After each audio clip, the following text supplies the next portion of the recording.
লাহোরের একটি অন্ধকার গলি, ১৯৮০ সালের এক কনকনে শীতের রাত। আপনার সামনে পাকিস্তানের আইএসআই এর দুজন সশস্ত্র অফিসার, আর আপনার পকেটে লুকানো ভারতের একটি অত্যন্ত গোপন কোড।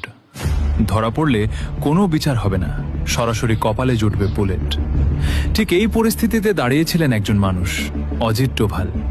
১ মার্চ ১৯৮০ দিল্লি থেকে নির্দেশ এলো, মিশন শুরু করো। কিন্তু এটি কোনো সাধারণ মিশন ছিল না। নিজের পরিবার, নিজের ধর্ম, এমনকি নিজের দেশের নাম পর্যন্ত ভুলে যেতে হবে দীর্ঘ ৭ বছরের জন্য। ভাবুন তো, ৭টি বছর, প্রতিটা সেকেন্ড আপনাকে এমন একজনের অভিনয় করতে হচ্ছে যে আপনি নন। এক মুহূর্তের ভুল মানেই ভারতের ইতিহাসের সবচেয়ে বড় গোয়েন্দা বিপর্যয়। আজ আমরা জানব কিভাবে একজন ভারতীয় আইপিএস অফিসার পাকিস্তানের হৃৎপিণ্ডে ঢুকে ৭ বছর ধরে মৃত্যুর সাথে পাঞ্জা লড়েছিলেন। লাহোরে টিকে থাকতে হলে ডোভালকে কেবল গোয়েন্দা নয়, একজন খাঁটি পাকিস্তানি হয়ে উঠতে হতো। শুরু হলো ১৯৮০ থেকে ৮১ সালের সেই কঠিন রূপান্তর।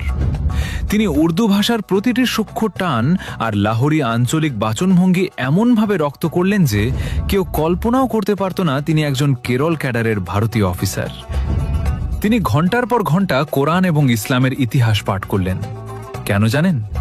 কারণ লাহোরের মাজার বা মসজিদে কেউ যদি তাকে ধর্ম নিয়ে কোনো প্রশ্ন করে, তবে তার উত্তর যেন কোনো ঝানু মুরভির চেয়ে কম না হয়। তর্কের খাতিরে তিনি বড় বড় ধর্মীয়